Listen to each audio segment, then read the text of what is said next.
Mark Cullen, welcome to the Brute Training Podcast. How are you today, my man? Doing great. Thanks for having me. No worries. Now, for all of our listeners who may not know, would you mind giving us just a brief rundown of your background, uh, how you're working with us here at Brute now?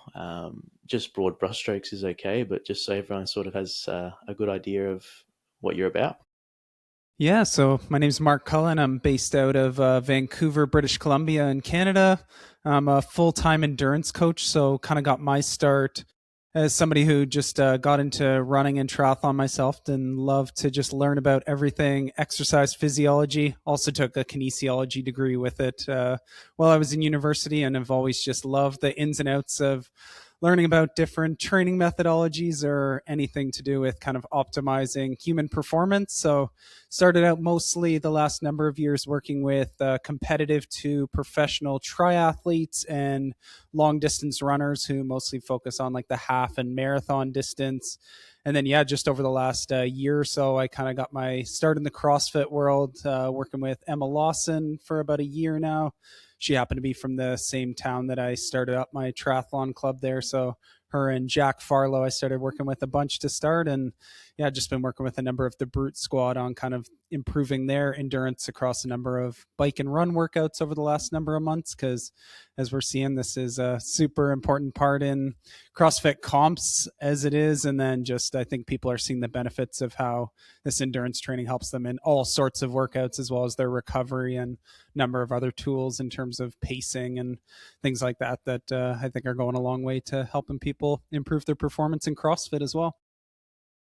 Beautiful. And have you found it challenging mixing what you already know about all the endurance stuff with a sport like CrossFit? Not really. Like, I think the concepts are really all the same. It's just like learning the athlete and their strengths and weaknesses through looking at their historical data, getting some baseline testing done with them. And honestly, I've been loving working with the CrossFit athletes because one of the biggest things that triathletes and runners aren't great at is doing their strength training. And a lot of them don't have this amazing high anaerobic or VO2 ceiling. So these are two great tools when CrossFitters come to me that they have both of these. So then we just need to fill in the void. And the thing I'm always saying is we're trying to create the biggest triangle of fitness possible. And the CrossFitters come to me with these tall but skinny triangles. But there's some pretty effective things when you learn that physiology that you can put to work and get some pretty big gains right away. And what have you found to be the most effective way to get results from the CrossFitters? Yeah, so I find like a lot of them, like I mentioned, have this great anaerobic and VO2 side to them. So I don't actually have to focus a lot on that with them. So where a lot of my work comes is more of when we talk of the 5 zone model, that zone 2, 3, and 4 work. So sort of that zone 2 aerobic base work, which is obviously all the rage these days, but there's so much more to the puzzle. You can't just do zone 2 stuff and expect to actually get faster. What I do is, yeah, zone 2 is sort of the basis of it, but a lot of zone 3 tempo or zone 4 threshold progressive work over time. That really the focus of what I'm trying to do with CrossFitters is work a lot more on their ability to express a larger percentage of that top end anaerobic and VO2 amazing ceilings that they have, as well as improve a lot of their lactate dynamics. So a lot of them will notice in 5Ks or workouts when they sort of go over that sort of second threshold that they get a lot of that lactate flooding. So I'm working on a lot of their ability to be able to manage that lactate and actually use it and recover from it in their workouts. So those are the most effective ways, sort of that zone 3, 4 progressive stuff with the base of aerobic zone 2 sort of work. And I do a combo of biking and running with the athletes, as I find it's a nice way to do a combo of both and keep the injury risk for running low as well. Yeah, I was going to say, is that mainly from a injury risk perspective, or is it sort of trying to keep variety so you don't have people doing running basically 5 or 6 times a week? Yeah, I just think like the CrossFitters have so many other like high impact things, whether it's some of the like lifting and stuff like that. Even if your feet are planted on the ground, you're still doing like some pretty muscularly taxing things that if you're doing 6 runs a week, it can definitely be a little riskier. And I've found like you can get just as good benefits from doing it as a combination of biking and running workouts. And I think there's just something so pure about the bike where like when you're running outside and things like that, you can get slowed down where when you have a power target on some of those bike pieces and you're just staying still trying to hit that power, that you learn some pretty big lessons about how to push yourself and stay in it when your body's screaming at you to shut down, and some great like gains on the muscular endurance side for the legs as well on that on the biking side. Well, with like most monostructural, people think there's a very few sort of variables that impact like effort and output, but the bike would be even more so, wouldn't it? Because obviously you're like indoor bike, you haven't got anywhere to hide really. The numbers are the numbers, and that's all there is to it. Exactly. Yeah, you got it bang on there. Now, with your background, have you done CrossFit yourself, or are you coming at it from an angle of just purely having done triathlon, endurance stuff, and stuff like that? Yeah, the cool part was when I started up my company LP Endurance, it was actually an offshoot of a CrossFit gym I was a part of called Limitless Performance, which is in Waterloo, Ontario, in Canada. So I got a good kind of firsthand view. I would go watch, like I wasn't really competing myself, but there was a big CrossFit element to a lot of the workouts we did. So I've seen all the movements before and done a bunch of those workouts in the gym before. And I would go cheer on the crew when they would do like CrossFit Open every year. They'd have like Friday night lights and we go check it out. So I got a good like firsthand view of the CrossFit side of things being paired with a gym like that. And then I kind of did the in-depth sort of learning on the endurance side and working specifically with those athletes. But I think I had a pretty good understanding of like what CrossFitters are up against and where some of their limiters were right away, just from working with some of them from that local gym. So yeah, pretty well versed with it as well.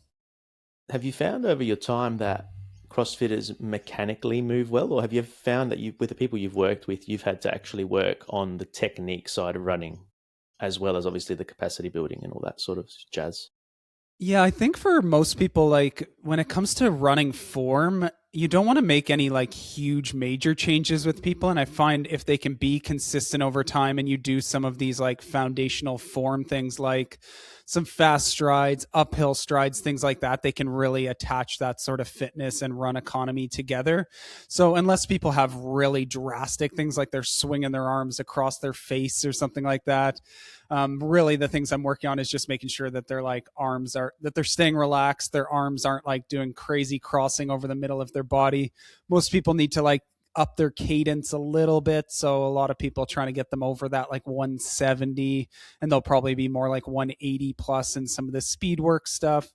When you get those foundational pieces down, like I think everybody has their own sort of unique sort of limiters as well as strengths in terms of their running form. So to try and do drastic things, most of the research shows you're just going to like cause an injury if you're trying to make real drastic changes to like your where you're landing with your feet and things like that. I think you can get most of it from just progressive work over time. Even when you look at like an elite marathoner, there's you could look at a front pack of 20 Kenyans running in a marathon, and some of them are heel striking, some are toe striking, some are midfoot striking. Like, but they're all super efficient in running 5 minute miles or 3 minute Ks for a marathon. So it just shows you don't have to have the perfect form. You just have to have the perfect form for yourself and do the right foundational things. And that way you'll find your kind of optimal run form and efficiency. Yeah, I've often wondered that because you watch something like the games and you see such a huge discrepancy between sort of a pretty looking runner and a not very pretty looking runner, and whether that is basically just someone sinking to the level of their capacity and basically just surviving through a run, or if it was fundamentally a technique issue. Yeah, it could be either one, but like it's amazing. I've seen some of there's a marathon runner from the UK, Paula Radcliffe. She was one of the like when she would get late in marathons, she just looked awful out there, but she set the women's record that took like 20 years to beat. So I think it's hard to say if people are really like falling apart or if that's just their sort of run form late in those pieces. So it can be probably either or during that time. But I think the take home is you don't have to have the perfect run form to still run very fast and run efficiently and effectively. So just do some of the right foundational things, and then you'll probably be 95% of the way there. And from what you've seen so far with your involvement in the CrossFit space, do you think that the way running has been done has been approached in the wrong way? I wouldn't say in the wrong way. I do think there's been, just from what I've seen, maybe too much of an emphasis on like specificity in terms of like so many programs I see just hammer these like top end workouts of a lot of 200s and 400s every week, where I think they get a lot of these touches on some of those like CrossFit Metcon type of workouts where you're like doing a quick bike sprint or doing some of these like top end power lifts. And you actually get a lot of that development from that I think when they're doing endurance work, it's actually better served doing more of this zone 3, 4 work because they're, again, building that bigger triangle, improving lactate dynamics. You can do a whole lot more work sort of in terms of if you're doing a VO2 max workout, you might only be able to do like 15 times a minute hard. But if you're doing a threshold workout, you could be doing 30, 40 minutes of quality work in that. And I think you just teach your body to ride the limit better.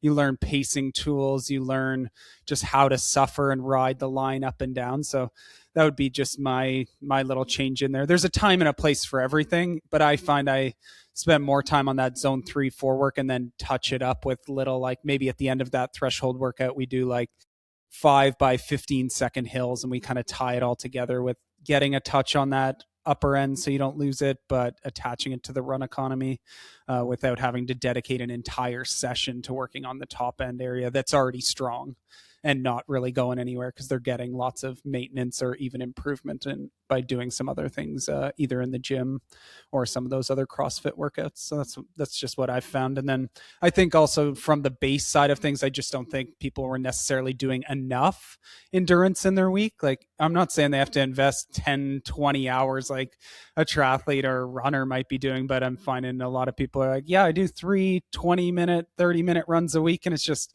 not enough to like push adaptations. And for most people, if they can get up to doing 4 to 5 a week in that, call it 45 to 60-minute range, you can make some pretty good gains off of that. Just stacking a bunch of blocks of 8 to 12 weeks. I find people after 8 to 12 weeks are already noticing a difference. And then you just compound that block over block.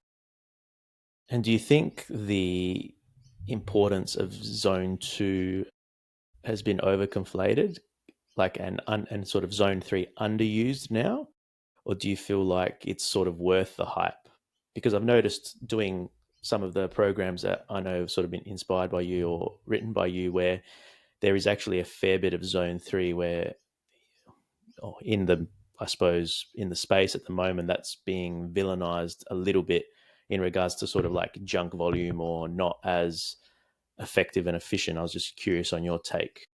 Yeah, I think like zone 2 is an awesome zone. And you think there's like all the pro cyclists do it, but they're also doing it for like 25 hours a week. And they're also, their zone 2s are 300 plus watts. So like Yeah. their quality they're getting in zone 2 is crazy. If you think of a CrossFit athlete who's like, hey, I'm going to add one zone 2 bike and one zone 2 run, and it's 30 to 40 minutes in the week, like your body's going to adapt to that pretty quickly. And then you're going to see little to no benefit. So I think for people who have a bit of a tighter window in that week and are only doing, call it like 3 to 5 hours in the week, you need to have some sort of zone 3, 4 stuff in there. And I think where I get people more so is in the early phase of running while they're building up. Like that's a great time to just be doing like some of that zone 2 stuff to get your body used to it from like the tissue resiliency side of things, like before just trying to jump into intense run workouts right away. But biking, like almost within the first week, I have people doing some sort of bike intervals in there, like a lot of times maybe a bit of a build bike so I can learn where they're at, like a 4 by 5 minutes where they start in lower zone 3 and finish in zone 5 by the fourth rep. And we start to learn like, okay, what are their power pieces in there? And then I'll get them to do like full on testing a couple weeks in. But yeah, I think zone 3 and 4 is so important to actually moving the needle. And then the zone 2 is just the aerobic support that comes with it. And what about zone 1? Yeah, I think if you're doing 3 to 5 hours a week, like zone 1's not really going to be a big piece of it. Again, it's more of a recovery zone. It could be a nice one like the day after a competition if you want to flush things out, or if you did a max effort time trial and you're looking to do like a little flush the next day. But in terms of like adaptation stuff, if you only are doing 2 to 5 hours a week, I think your time is much better served like upper zone 2 plus some zone 3 4 work. Or if you're somebody like a lot of the elite CrossFitters I'm working with have been like developing this top end work for so long. If somebody comes to me and they don't have that top end work, yes, I'm going to do a VO2 and anaerobic block with them, and then probably try combine that with like some aerobic base and then fill it in with zone 3 and 4 after. So I would go like the polarized approach and then into pyramidal, if you want to call it, where you do a little less top end, a little more in that middle zone 3 and 4. So I'm personalizing it based on what their actual physiology is saying based on the testing I do with them. And what are the metrics you're using? I know there's a little bit of confusion out there in regards to, we could suppose talk about heart rate specifically first, and whether the zones are purely a heart rate thing or whether it is trying to be used as a proxy for blood lactate, et cetera, et cetera. Where do you sort of land on that? Yeah, personally, when I talk about run and bike workouts, I actually like to go more of for running pace and RPE, so perceived exertion, and then bike. I actually like to go power and RPE. I like to use heart rate as more of like a metric I look at over time, like within some of the testing we do, and I have some sub maximal workouts I'll do with people to see like, okay, what is our power versus heart rate when we did this 6 weeks ago? What does that look like? And some aerobic workouts, like what is our heart rate drift? Have we improved that over time? But it's honestly not one I love to use that much day in, day out. I just think there's so many factors that affect your heart rate. Like you think about it, your heart rate could be low that day because you're either getting fitter or because you're in a crazy fatigue hole, or it could be high for the same reason, like you took a bunch of caffeine in, or you're actually really primed and ready for a good workout and you're looking at it going, well, my heart rate's high today, I must like be tired and I need to drop the workout or something. So I think the best tool, everybody comes into these sports and the first thing they get is a Garmin watch, but I feel like almost people need like a 3-month intro of like learning how a pace feels and RPE before they actually like dive into the data, because I think this is an art form that you're really losing. And you think of these workouts, like if you're in a warehouse doing a certain run session in there within one of the workouts, like you're not going to be looking at your watch, you're going to have no GPS there, you're not going to look at your heart rate. Like what is the best thing in that moment? It's perceived exertion and RPE, and knowing like, okay, yeah, I'm early in a workout, it's going to feel super easy, but I need to hold back a bit because I know I'm excited. And that's like some of the tools I'm teaching people of like, yeah, okay, you know it's going to be a 20-minute workout, but you still can't destroy yourself in the first 3 minutes or you're going to be dying in the last 10. Where if you ease in and hold back a bit in the first 3 minutes, you can keep turning the dial all the way and you're going to pass 10 people at the end of it. So I think more and more people need to dial into the sensations of what they're feeling from their breathing to their muscles, and learn these tools. So I do a lot of, like sometimes I'll give people blind sort of interval workouts of, hey, go do these like 4 by 5 minutes, or like go on a track where you know the distance, do 4 by a mile at what you think this pace is based off the RPE, and let's see how close you can get. Are your intuitions right, or are Yeah, you a I little get bit you. off? So I think I know I can go to the track and I could run mile repeats and I could probably run them within a couple seconds of what I could guess they are. So I think that's such a tool that is missing for people. Yeah, 100%. And even like anecdotally, touching on what you said at the start, just then was, I know between a bike session and a run session for myself, the RPE could be the same, but my heart rate be completely different. So like on a run, it could be RPE 7 or 8, and my heart rate is in that zone 3, so that 155, 165. But on the bike, it could still be an RPE of the same, but my heart rate might only be 135, 140. Yeah. Yeah. I find for the most commonly when people have sort of paired their bike and run fitness to the same, for the same RPE, you're usually about 10 beats per minute lower on the bike, just because running is, you're using so much more of your body. You're going to run at a higher heart rate. But also, like when you think about those heart rate zones, so many of these are like such bad zone calculators. Like if you're using Garmin, it's doing it maybe off your like age minus a certain number, and Yeah. a lot of the zones are so bad. Like my max heart rate is only, if I I get to like 172 in a run, that's like the max for me. But I have athletes like an Emma who can go 205 beats per minute at max. Yeah, So that's crazy. our zones are so different. Her like zone 2 is almost my max. Like, Yeah, so I think wow. you need to remember, first, are you getting accurate heart rate data? So are you using a chest strap or one of those arm straps? If you're using the watch ones, they're just not very accurate. And then also like having data from maybe a max test or some sort of step test to look at like what are your actual heart rates at given efforts. And then maybe you can use it a little bit more as a guide, but I still think I'm more of a fan of it being a supporting metric than a main one for people. I think you're bang on there because even I think it disheartens people. Say in CrossFit, we're trying to mix lifting and everything else in with it. If you've done a massive squat session the day before or Olympic lifting session, your CNS is fried, your legs feel so heavy. And I know I've done running sessions where I'm like, it's not my heart rate that's the problem or breathing. It's the fact that my legs can't keep up. So I think in a sport where you're going to constantly come up across those sorts of issues and challenges, you have to have that in the back of your mind. Otherwise, you're going to always be beating yourself up thinking, oh, I'm never hitting the paces I'm meant to be hitting, or I can't get my heart rate up, or Mhm. whatnot. Yeah, exactly. You got to put the ego aside and listen to your body in that day and be okay with like running. I have some days where I'm running so slow on the runs because I'm just beat up. I'm like, how does this play into me setting myself up for my next key workout?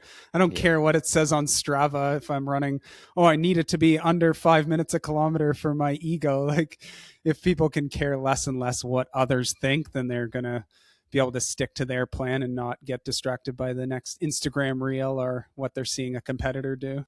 Well, that's it. It doesn't mean that it's not a valuable workout. Do you know what I mean? Yeah. Like it doesn't discredit the session just because the pace is less. The RPE could be the exact same, and you're Mm-hmm. still getting a stimulus. Exactly. Yeah, that's one of my gripes, even with like Garmin workout mode. Like if people have that where it pairs right to their Garmin, where and it's like yelling at them in a warm up to go faster because they're not in Yeah. the like warm up zone. So more and more, I stopped like building the workouts. I use Training Peaks and it pushes to people's watches. More and more, I've gone away from building those workouts and actually just writing them out and being Yeah. like, here's the intent of this session, go carry it out based on how you feel that day. And that could be in the positive, and you might be running faster for that same RPE, or you might be running slower, or you might be right where it's at. But how does that workout fit into what this week is and what the entire block is? So put the ego aside and don't worry about nailing every single workout. There's going to be days in all of those buckets, if you want to call it like the 1, 2, 3 days, the 1 days where you just feel like absolute garbage, to what you expect in the 3 days where you're flying. And the majority hopefully are in that 2 bucket. But if you're getting too many in either direction, then you probably need to make some tweaks to your programming or maybe get a little bit more rest. I suppose it's like everything in this day and age. You just don't want to be a slave to the technology. Like it is such a Yeah. useful tool if you use it correctly, but then it sort of has you in handcuffs if that's all you're going off of. Amen. Yeah, it's oh man, I love data so much. Don't think of that I'm just the like go off feel person. Like I'm using data every single day and looking at things, and it's so important, but without having the root of how you're actually feeling and being in tune with those pieces, I think you're just missing so much of it. Like even when we talk about like LT1, LT2, which is like the aerobic and anaerobic threshold, like I know at this point, like I know that feeling of when I cross over those. Like I can feel it within my breathing, within my how my legs feel. And I think if you can start to dial into those tools, you're such a better athlete all across the board, and are okay to make those micro adjustments day in, day out. And even from like the recovery metrics as well. So you'll see people with either Whoop or Garmin, and you wake up with like a training readiness score of 1, and you actually might be feeling pretty good. Yeah, But it's exactly. sort of it psychs people out, and now it's like plays into one thing, plays into the next, and they have like a shitty training day when they really could have had a good if they didn't have that data. Yeah, two pieces on that. I feel like first I say to people, look at it after your workout. And then also, second piece is like always start your warm up and see how you feel. And then also, you can't put that much stock into how you feel in warm up because I've had some of my worst warm ups that have, and that's the point of a warm up, to prime your body to get ready for it. And sometimes if you're carrying extra fatigue, you got to do a decent warm up and it feels like crap. But some of my worst warm up workouts have turned out to be some of my best like interval workouts. So just give yourself a chance there. And Yeah, just don't look at the metrics right when you wake up. Like, tune into yourself. How do you actually feel? Start the workout. If it's going to be one that's, oh yeah, you're just feeling absolutely destroyed when you hit the first interval, maybe you scale it back a little bit or make it an aerobic ride. Or if you feel like it's one that you're just going to totally wreck yourself for 3 days, yeah, maybe you just cut the workout there. But yeah, don't let the data dictate, because you could have just got like bad heart rate data overnight, and then suddenly you wake up and you're letting that inform how you feel. Like, be in tune with yourself and then give yourself a chance and adjust, have the tools to adjust on the fly. So that's one of the biggest pieces I am teaching athletes is I'm not going to be the hand holding coach who's like, message me after warm up and let me know how you're feeling. Like, get in there and Yeah. figure out how to make these adjustments yourself. We'll reflect on it and build you the tools that you're going to know how to use when you get into your competitions. So I'm definitely empower the athlete more so than a hand holding coach. The and on the flip side of that, though, I suppose, do you actually use sort of longer span data to um, dictate whether or not you're moving the needle? So obviously we've got performance, pace, heart rate, subjective feel, but then also the metrics like HRV, resting heart rate, and all those things. And I suppose if you're taking it over a longer time horizon, the likelihood of it being more accurate is higher. Do you use that to track how your athletes are going? Yeah, for sure. I love the fact that Garmin and Whoop upload all of that info to Training Peaks as well. So I can see, like, in their Training Peaks day over day, how many hours of sleep they got, what their resting heart rate was. And when I start to notice trends of, hey, they just commented 2 workouts in a row that they're feeling like crap. Let me take a look here. Oh, they just got 2 hours sleep that one night and 3 hours the next night. No wonder they feel like crap, but they don't want to, they're going raw and don't want to admit the fact that played a huge role in it. But yeah, over time, I'm also looking at those pieces of like, what's the trend doing? Have you been in a HRV plummet for weeks and weeks? Like, maybe we need to make some adjustments, assuming we're getting correct data. And then resting heart rate's a super interesting one. Like, it's great if you can start to build that endurance and see that trend of that resting heart rate drop over time. But also knowing like what is their regular resting heart rate when they're being consistent, and if we have a bunch of days where it's super elevated, are they getting sick? Have we built too much of a fatigue hole? Like, maybe we need to make some adjustments off that, or maybe it's just fine. But just having all the data and knowing when you actually need to use it and how it pairs back to how the athlete's feeling, I think is the most important. It all just, the objective and subjective feedback is so important together, and one without the other doesn't tell you the full story. Well, that's also about building the athlete IQ within the individual, isn't it? And Yeah, trying to 100. trying to nurture that rather than, like you said, not being the handhold coach, which has to work everything out to the millimeter for every athlete all the time. Yeah, 100%. Yeah, I've listened to hundreds of podcasts with like elite triathletes and marathoners, and the best ones all say like they are so dialed into that day in, day out of how to make those tweaks of how to move it up the day they can push and it's going to be okay, or the day to back it off a little bit, or the day to just hold to their power targets. And I think when you foster that tool, you're just such a better athlete and have so many more tools in the bank to optimize performance and get the best out of yourself in races and not waste it all in training. Because I'm a big fan of save your best efforts for races. And I think most people only have a good like 3 to 7 of these like true go to the well efforts in a year, and Yeah. like save them for when it matters. And don't, the analogy I'm always using is like, don't pull the vegetable from the ground Too before the early. race. Like, Yeah. I know you want to take a peek at how big that carrot is, but wait till the race and find out there. Like, we can get enough data to support that you're trending in the right direction. You don't need to prove it in the workout and send it there. Save it for when it matters. Yeah, 100%. But do you think that's got to do with the confidence in athletes? Like, obviously, the older athletes get, they're generally going to get more confident in themselves and in their journey and their ability to, I suppose, either adjust something on the fly or change something if it need be. And especially in CrossFit, like there's so many CrossFitters that are so neurotic and so sort of that obsessive compulsive personality type.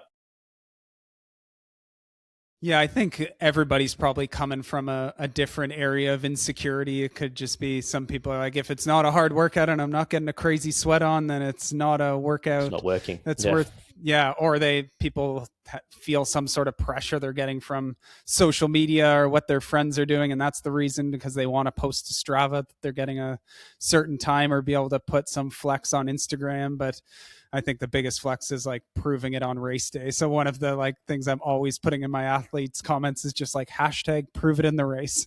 And it's like, don't leave it out here. So I think everybody's got their reasons of why they maybe feel that pressure, but the best athletes are the ones who don't give a shit what other people are doing. You can still look and use it as motivation and put it in the back pocket, but it can't inform your day in, day out decisions. Or I think you're just doing somebody else's training and not going to get the best results for yourself. Yeah, makes sense.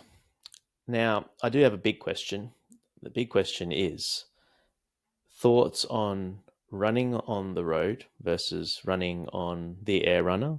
And we can go slash treadmill, but I'm probably more so interested from a CrossFit perspective, the air runner, because that's likely what most athletes would use as the proxy tool. Where do you sit on that? Yeah, I think in the end, like running is running. And if you're getting the work done, that's great. And trusting that RPE again, I think people can sometimes get in trouble in terms of trying to compare paces between the two. Like you think these indoor machines, whether it's an air runner or a treadmill, like you could have four of them beside each other and try and run the same RPE on each of them. They could be wildly different. So Yeah. I'm always telling people like trust in the RPE on these, and we'll like show it on the road when you kind of have accurate GPS or can go to a measured out track on this stuff. But I'm a fan of like whatever is going to motivate the athlete to go out there and execute it the best way. I'm not so particular in terms of what exactly they're using. And especially for people like who, I'm from Canada, we're getting winter right now. So like, are you going to go run on the roads where you're going to slip around and potentially injure yourself? No, maybe the Yeah. air runner is going to be a way better tool in that instance to control that. Or if you aren't good at controlling your intensity or something like that, an air runner could be a great option for that. I haven't seen too much in the way of studies. Maybe I just haven't found them yet that talk about like whether an air runner, like in terms of the run efficiency or run form, is that much different than outside. I can't speak too much to that side, but in the end, I think if you're like running with pretty similar form between the two, like they both have their place and just get the work done in the end. I think from what I've read, it's higher energy output on the runner. Okay. So I think muscularly, potentially more difficult on the runner than on the road. But that obviously also depends on your size. So a Mm. larger person will have an easier time for certain paces than a smaller person, like most machines. But yeah, I was curious because like I love using it as a tool, even from an injury prevention Hmm. perspective. If I feel as though something's sort of niggling a little bit, whether it be a calf, which is super common for me, I know that if I run on the runner, that I can still get in the sessions I need to, but I know I'm pretty much guaranteed, touch wood, not to uh, completely blow something up. Whereas I've had it on the road before. You push, especially mixing it in with CrossFit training, and then that's something that can obviously set you back for weeks and stop you from doing a bunch of other stuff too. Yeah, I think the biggest caution I would say is just making sure like if you're only exclusively doing air runner and you know at some point you're going to have to go out and you're building towards a 5K or a CrossFit event that's going to have an actual like run on pavement or something like that, that you actually prime the muscles and stuff to do that, or it's a quick way to get an injury. So I think a mix of the two and like pick your moments to do it is super smart. Interesting on the calf side of things. I feel like that's a really common one I'm seeing from a lot of CrossFit athletes is they have these like they're super strong people, but they're noticing a lot with the endurance stuff. Their calves are getting broken down. So this is one of the ones I've been giving a lot of people a lot of like isometric or heavy strength, like soleus and calf work. And I think if athletes are having issues with their calves, like if you can do this, it only takes like 10 minutes to do a couple like isometric soleus, heavy single leg calf raises, do that a couple times a week. I bet you all of those calf strains and issues go away really quickly. And then obviously just watch out like the shoes you're wearing. If you're wearing like a zero drop shoe or something like that, you're putting some more More strain and stuff strain. on the Yeah. calves. So if you're wearing like those ultras and stuff like that, be careful. But yeah, there's so many great shoes out there today, so I can nerd out on shoes for days and days. Yeah, I think for me personally, it's because I'm such a toey runner. Like I'm so Mm, much up on the forefoot that yeah, it just naturally loads that area way more than someone who was more midfoot or heel striker. yeah, yeah. Maybe Um, you can mitigate some of it with some of that like isometric type of stuff, but yeah, yeah, definitely. you're going to I'm be a little more interested. susceptible for that. And yeah, I'm happy to nerd out on shoes because that's a big topic at the moment. In regards to, I feel like it's becoming more and more specialized, and someone who's a runner now could have 5 shoes in their rotation and Yeah, they all have a valid use case, which when you're taking it to CrossFit, we're sort of saying, does a CrossFitter need to have 5 pairs of shoes or 2 pairs of shoes, or what's the case? Because also there's the flip side where you don't want to be trapped where there's an event where you have to do running with something else that requires more stability. And I know some of these super shoes are the most unstable things ever. Like they're yeah, like marshmallows, but they do give you a great increase or foster a great increase in pace. So it's like that trade off of, are you going to be doing clean and jerks in these super trainers, or because that's what you're used to? So I suppose the question is, have you seen or given any people advice on how to tackle that challenge? yeah. I think from the shoe rotation side, I'm a big fan of sort of three buckets. So, sort of an everyday trainer, just a regular shoe, no like real PBA foam, which is that really fast foam, no carbon plate. So, that's kind of your everyday shoe that you're doing for like your easy aerobic miles. It could even be one of the form runs where you're doing a couple hill strides and um, yeah, flatland strides and stuff like that. And then there's the more like super trainer, which is a great option for some of those like speed workouts where it allows you to go a little bit faster, but also recover quicker from it. So maybe you're just wearing that for your one key run session per week. And then the one you're talking about is like the pure racing shoe. And those things are insanely fast. Like a lot of them versus that everyday trainer are going to be like 3 to 5% faster for a lot of people, depending on how big of a responder you are to it. An interesting one though, actually, that calf and soleus stuff I was talking about.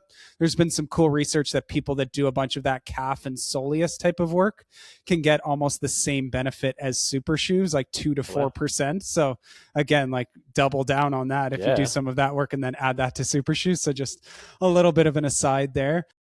But yeah, I think the biggest piece you said is like I'm always looking at what is the actual workout that they're doing and maybe give a bit more of a recommendation. If they are combining it with something else, maybe that really bouncy super shoe isn't going to make sense versus one that was like World Fitness Project where they did a 2 mile like run. You could probably wear your like good fast super shoe for that. And just knowing if you're going to have tons of corners and stuff like that, they're not going to be great Roll an too. ankle. Yeah. Yeah, exactly. Those things are pretty dicey. But one like a super trainer could actually be an option for that because they're a little less heavy on the foam, but they still have the carbon plate in there. So you're going to be super fast with them, but they're often a lot more stable and have a little bit better grip. So that could be a good option if you have like a dual piece to it and still have some stability, but still need to run fast in it. It's the ultimate temptation, really, because you know you're going to get the return on the pace. And it's like if you're trying to eke out every second, and I suppose it's almost like with lifting and wearing Olympic lifting shoes. It's, I suppose, not trying to get too used to always using them. And like I said, if you've got the rotation, that'll probably hold you in good stead because you'll have an idea of your paces in everything rather than running all the time in a super shoe. And then you're going to wig yourself out if you go back to a more conservative shoe for an event and you're running paces that you thought would be easy, but you're, hauling ass to get there. And that's going to just put you in the weeds mentally. Yeah. And yeah, running in a super shoe all the time is just definitely a dangerous one. I don't think we've seen, because they haven't been out for that many years. I think there's going to be some more interesting research coming out about, I'm hearing some more people having like calf and Achilles issues if they're using like those shoes way too much.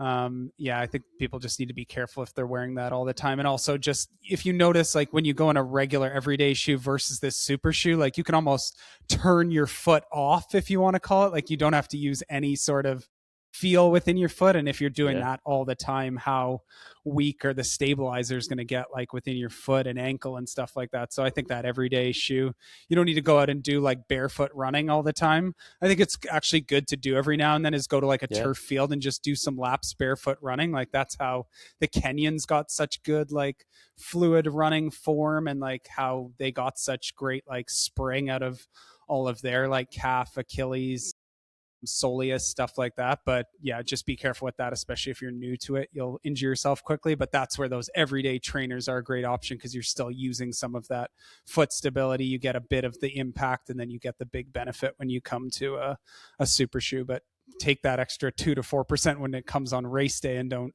try and use it on every single run, because yeah, it's nice to have that extra benefit. I know when I put on those super shoes, like I also go to a different mindset. It's like, okay, I'm here to race, I'm here to use one of those go to the well matches this year. So it's And use a those mindset percent. thing. Yeah. Yeah, 100%. Yeah. Well, I've even used it. I've do the cool down portion. If I'm doing it on the air runner, I'll just do that barefoot. Yeah, I that's a find great, yeah, that's that's a a great good time to way do to it. just, it almost unloads everything, and it feels like you're stretching everything out on each stride. That's how it feels to me, um, anecdotally. But Yeah, and if you're going to do that, I would say for people, like start super short with that, like do like 2 to 4 minutes on your first one, make sure it doesn't destroy you, and then you could add a little bit more, but you probably don't need more than like 5 to 10 minutes for a lot of people on a little cool down like that. yeah, I think that's perfect. Good place to start. Yeah.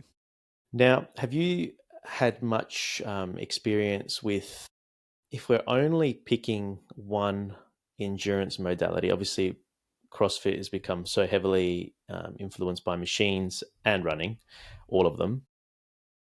Do we feel as though running is people's, now we're not talking about the elite athlete, more so the everyday athlete that is much more time limited? Do we feel like that is going to give the best return on investment time wise for their conditioning?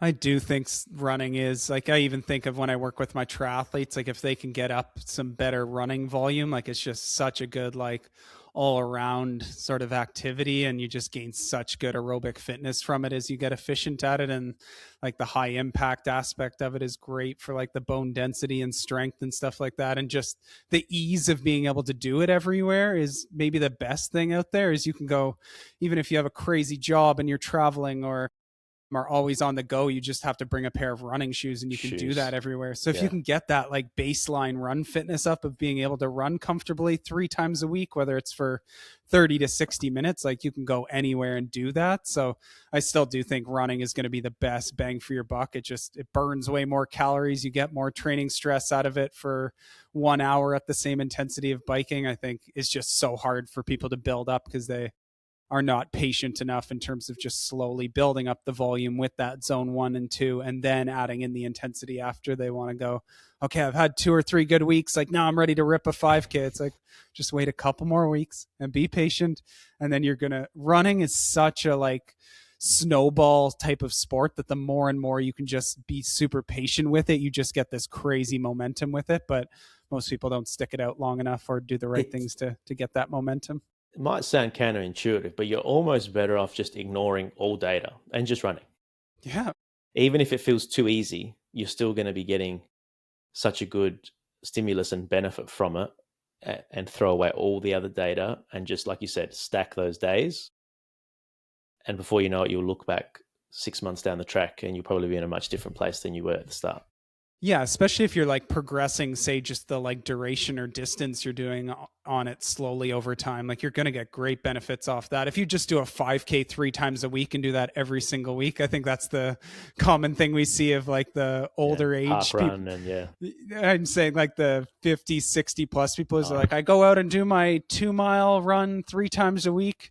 And it's like, it's just not, your body's so comfortable with that. It's not enough stimulus. But yeah, for people like going out and running, it's such a great like aerobic sport that if you start at 3 by 5K per week and you add 1 or 2K per week for the next number of weeks and take the odd recovery week where you dip down, then you'll probably get some pretty good gains on it after like 8 to 12 weeks, and then stack that over a bunch of blocks, and you're probably going to be a totally different runner. And when you start to run into the ceiling, that's where you maybe run out of time and need to level off the volume. Then maybe that's where you start to introduce the intensity when it's time. But yeah, I think if people could be consistent with it for a long period of time and not take like months and months off of running, then and learn how to enjoy it, like they would just get so much better year over year. But they all get this increase, and then it's like take 2 months off of it and then restart in the same spot every year and wonder why they don't get any better. So make it a lifestyle, find a way to enjoy it. It doesn't have to be a punishment sport. Well, that's it. It's got this notion of being everyone hates it, like this thing of, and I've found for myself personally, the times when running becomes enjoyable has actually got nothing to do with the top end paces and top end output. For me personally, it's always been if I can get to a point where an easy run is not a shuffle, it's a run, right? But it is subjectively easy. That is when I start enjoying running, because when you feel like you're running at, say, a 5:30, 5:45K pace, but you're struggling and surviving, that's not enjoyable. But if you're running that and that's your easy run, or even a 6 minute and that's your easy, I feel like that's when you can truly start to enjoy it, because you can go out and do an easy run. It doesn't take a lot of mental tickets. Whereas if your easy run is still taking up a lot of tickets, that's when it can be exhausting when you're mixing it in with all the other things you got to do as a CrossFit athlete too. Totally. I think people who don't do enough running never get the feeling of like feeling better at the end of a run than when they Yeah. started. Like that is one of the best things ever when you finish a run and you have these endorphins and you're like, yeah, I could have turned the dial on that, but I'm going to save it for a key workout. But like, how much better do I feel than when I started this run and I was shuffling and I got in a great flow? But people just have this part where they go out and they either go out too hard and are dying the whole time, or don't do enough running to ever let the body start to adapt and feel that. But that is the most magical feeling, is when you can just go out there and roll with great rhythm, your breathing's in control, and you finish feeling better than you started. Like that is where you really start to enjoy running. But it takes some investment of, I think people start to notice it 8 to 12 weeks of like 3+ runs a week, three maybe combined with some biking in there. And if you do that, like that's almost all the time where I start to see people go, oh my goodness, this is starting to be enjoyable. Like, To work, yeah, and like it. yeah. I think so many people, I'm just thinking of all the brood athletes I'm working with over the next bit. Like a bunch of them have mentioned like, hey, these have become like my favorite workouts of the week. Like, sorry to Coach Matt and Elle, that they're they're enjoying them so much. But it's like cool when they start to see like what the investment can yield, and it's probably just because it's a new feeling for them that they haven't felt in endurance before. But Yeah, of I think course. that aha moment is definitely worth it, and one I hope everybody can experience eventually. So have you been working closely? Do you work with like Matt and Elle and the athlete, or are you basically liaising straight with the athlete? Yeah, most of the day in day out is with the athlete. So I always have like an initial setup with like Matt and Elle or whatever coach I'm working with, to make sure we set up an optimal weekly schedule, and are always tweaking it to make sure that we're not the CrossFit isn't working against the endurance and vice versa. And then when we have moments where we have a certain comp coming up and maybe a certain workout has come up, yeah, I'm bantering with Matt and Elle to be like, hey, are you guys touching on like a little bit of a sim for this one in the gym? Okay, if you're not, like I have an idea of, like we have World Fitness Project coming up with that like kind of high rock style one with the 800-meter runs Yeah. and a few in there. And I'm doing I gave the few that I'm working with a few like sim sort of workouts for that, where they're doing kind of an 800-meter run, and I'm getting them, instead of going to like the other stations, to do a bit more of like a steady run in between. So they're going to like learn a bit more of what that feels like and some of the mindset around it, and work on like teaching their body what they're going to feel during that without having to fully simulate the workout and burn a match that they can use on race day instead. So yeah, working closely with both the athlete and the coach. Beautiful. Well, I think I've enjoyed hearing your insight on all the running things, and I'm sure all the listeners will as well. I appreciate your time. Thank you for coming on today. And hopefully we can have you back again down the track once once the next season sort of rolls around, and we can dive into some more topics too. Always happy to chat about this stuff. So yeah, if anybody ever wants to banter more about it, I'm Mark Cullen on Instagram there. Send me a message. I'm always happy to chat about anything on there. Beautiful. Thank you so much. My See ya. pleasure. Thanks.